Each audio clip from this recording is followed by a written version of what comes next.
दोस्तों, 4 अप्रैल 2021 को हमने इकबाल और महात्मा गांधी के आपसी ताल्लुक पर एक यात्रा मुरतब की थी। हमारे चैनल यात्रा एक सफ़र की ये पहली वीडियो थी जिसे दुनिया भर में देखा गया और पसंद भी किया गया। लेकिन कुछ लोगों ने इकबाल के ख़ानदान के कश्मीरी बरहमन होने और उनके कबूल इस्लाम के हवाले से कुछ ऐसी बातें की जिन्होंने हमें आज की यात्रा मुरतब करने पर मजबूर किया। हमारे एक दोस्त अश्वनी कुमार ने हमें मारूफ फिक्शन राइटर और सहाफ़ी खशवंत सिंह की इकबाल पर एक मुख्तसर तहरीर का लिंक भी भेजा जो दी ट्राइब्यून इंडिया में शाया हुई थी। इस तहरीर में खशवंत सिंह लिखते हैं कि जम्मू के रहने वाले बीवी रावल ने उन्हें एक तस्वीर भेजी है जो इकबाल के हिंदू खानदान की है। इस तस्वीर में इकबाल की हिंदू दादी, जिनका नाम इंद्रानी था, और कज़न अमरनाथ सुप्रो मौजूद हैं। इस तहरीर में ये भी कहा गया है कि इकबाल के वालिद का असल नाम कन्हैया लाल था। उन्होंने कबूल इस्लाम के बाद अपना नाम नूर मोहम्मद रखा। आज की यात्रा में हम साबित करेंगे कि ये तमाम बातें झूठी और बगैर किसी तहकीकी हवाले के की गई हैं। खशवंत सिंह इकबाल के वालिद के कबूल इस्लाम का जिक्र कर रहे हैं, जबकि हमारी रिसर्च ये बताती है कि इस ख़ानदान ने कई नस्लों पहले इस्लाम कबूल कर लिया था। अल्लामा डॉक्टर मोहम्मद इकबाल के ख़ानदान के कश्मीरी पस मंज़र की तारीख़ जानने के लिए सबसे अहम किताब तारीख़ अक़वाम कश्मीर है। इस किताब के मुसन्निफ़ मुंशी मोहम्मदुद्दीन फ़ौक खुद भी कश्मीरी थे और इकबाल के दोस्तों में से थे। बल्कि यूँ कहा जाए कि मुंशी फ़ौक इकबाल और कश्मीर के दरमियान एक ऐसी कड़ी थे जो इकबाल को कश्मीर से जोड़कर रखती थी। इकबाल पर पहला बायोग्राफिकल नोट लिखने वाले भी यही मुंशी फ़ौक थे। मुंशी फ़ौक अपनी किताब तारीख़ अक़वाम कश्मीर में लिखते हैं, सुल्तान ज़ैनुल आबदीन बुढ़ शाह के ज़माने में हज़रत शेख नूरुद्दीन वली के इरादतमंदों में हज़रत बाबा नसरुद्दीन वली एक बहुत बड़े बुजुर्ग गुजरे हैं। बाबा नसरुद्दीन के मुरीदों में बाबा लोली हज एक बुजुर्ग थे जिन्होंने कई पैदल हज किए थे। ये 12 साल कश्मीर से बाहर मुख्तलिफ ममालिक की सयाहत करते रहे। इनका असल नाम मालूम नहीं हो सका। वतन इनका परगना आडोन के मोज़ा चस्कू में था। इस्लाम कबूल करने से पहले ये बरहमन थे और इनकी गोद सुप्रो थी। पेशा उनका ज़राअत और ज़मींदारी थी, लेकिन जब फ़कीर हुए तो सब कुछ छोड़ दिया। इनकी कब्र चरार शरीफ में अहाता मज़ार नूरुद्दीन वली के अंदर है। बाबा लोली हज की औलाद में एक बुजुर्ग शेख अकबर नाम के हुए हैं जो बाअमल सूफ़ी थे। उनके तकद्दुस और ख़ानदानी शराफत को देखते हुए उनके मुर्शद ने उनकी शादी अपनी बेटी से की थी। शेख अकबर की चौथी पुश्त में 3 भाई, जिनमें शेख मोहम्मद रमज़ान, शेख अब्दुल्ला और शेख मोहम्मद रफ़ीक थे। शेख मोहम्मद रमज़ान सूफ़ी मनश थे जिन्होंने फ़ारसी में तसव्वुफ़ पर चंद किताबें भी लिखी। इनमें शेख मोहम्मद रफ़ीक अल्लामा इकबाल के दादा थे जिन्होंने कश्मीर से सियालकोट आकर सकूनत इख्तियार की। कबूल इस्लाम से कबल इकबाल का ख़ानदान सुप्रो बरहमन कहलाता था। इस बरहमन गोत्र की भी अपनी एक तारीख़ है।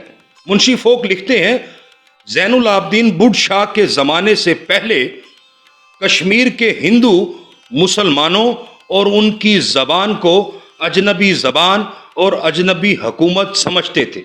लेकिन जब बुढ़ शाह ने बादशाह बनकर उन्हें ख़ास मराद दी और सल्तनत के نظام میں شامل کرنے کے لیے ان کو فارسی پڑھنے پر مجبور کیا، جو اس وقت کی سرکاری زبان تھی، تو برہمنوں کے جس گروہ نے سب سے پہلے فارسی زبان میں مہارت حاصل کی وہ سپرو یا سپرو کہلائے۔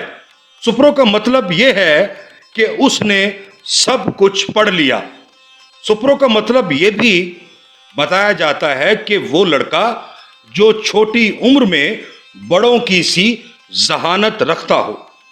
منشی فوک نے اس لفظ کی وضاحت کے لیے ایک خط علامہ اقبال کو لکھا تو انہوں نے یہ جواب دیا: جب مسلمانوں کا کشمیر میں عروج ہوا تو کشمیری برہمن قدامت پرستی یا کسی اور وجہ سے مسلمانوں کے علوم و زبان کی طرف توجہ نہ کرتے تھے، اس لیے جس گروہ نے سب سے پہلے فارسی زبان کی طرف توجہ کی اور اس میں مہارت حاصل کر کے حکومت اسلامیہ کا اعتماد حاصل کیا، سپرو کہلائے۔ اس لفظ کے معنی ہیں وہ شخص جو سب سے پہلے پڑھنا شروع کرے۔ والد محترم کہتے تھے کہ یہ نام کشمیر کے برہمنوں نے اپنے ان بھائی بندوں کو ازراہ تحقیر دیا تھا جنہوں نے قدیم تعصبات قومی و مذہبی کو چھوڑ کر سب سے پہلے اسلامی زبان و علوم کو سیکھنا شروع کیا، جو رفتہ رفتہ ایک مستقل گوت بن گیا۔ اقبال ہمیشہ اپنے کشمیری پس منظر کے حوالے سے ایک خاص فخر محسوس کرتے تھے۔ وہ اپنے خاندان کی کشمیر میں رہ جانے والی تاریخ کی تلاش میں بھی رہے۔ 15 اکتوبر 1925 کو انہوں نے اپنے بڑے بھائی شیخ عطا محمد کو یہ خط لکھا: آپ اور والد مکرم یہ سن کر خوش ہوں گے کہ مدت کی جستجو کے بعد آج اپنے بزرگوں کا سراغ مل گیا ہے۔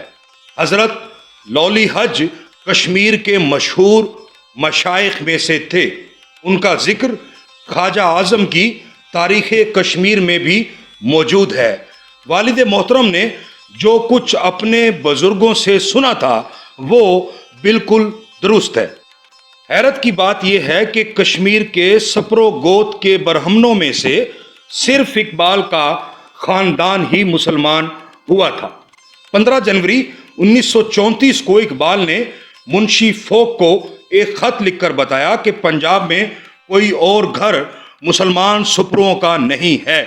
دراصل وہ اپنے بڑے بھائی شیخ عطا محمد کے بیٹے اعجاز احمد کی شادی کے لیے پنجاب میں کوئی سپرو مسلمان خاندان تلاش کرتے رہے جو انہیں نہیں مل سکا۔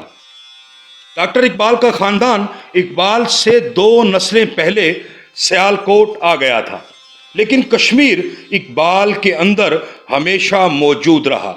وہ اپنے کشمیر سے تعلق پر ہمیشہ فخر کرتے رہے، لیکن اصل حیرت کی بات یہ ہے کہ صدیوں پہلے مسلمان ہونے والے اس خاندان پر ہندوؤں اور بالخصوص برہمنوں کو اس بات پر فخر رہا کہ اقبال کے بزرگ برہمن تھے۔ پنڈت رام چندر دہلوی جو مشہور ہندو مناظر تھے، 27 جون 1938 کے روزنامہ احسان لاہور کے اقبال نمبر میں لکھتے ہیں: ایشوری گیان اور کلام ربانی کو برہمن زیادہ ہی سمجھ سکتا ہے۔ اقبال کشمیری پنڈت تھے۔ ہزاروں برس تک ان کے آباء و اجداد نے روحانیت کی تربیت میں اقبال کو اپنے اندر پرورش کیا۔